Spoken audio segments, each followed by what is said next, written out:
மக்கள் மாற்றத்தை விரும்புகிறார்கள்.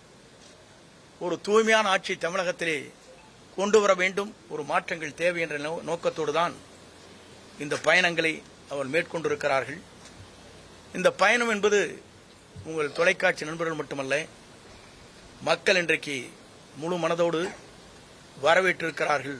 வரவேற்பு மட்டுமல்ல, வெற்றியை சூடுவதற்கு காத்துக் கொண்டிருக்கிறார், நேரத்தை பார்த்துக் கொண்டுதான். ஆகவே 2026 என்பது மக்களால்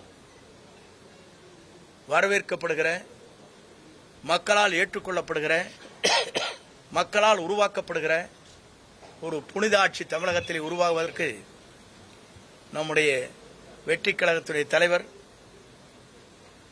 அன்பிற்கினிய இளவல் விஜய் அவர்கள் வெற்றி பெறுவார்கள்.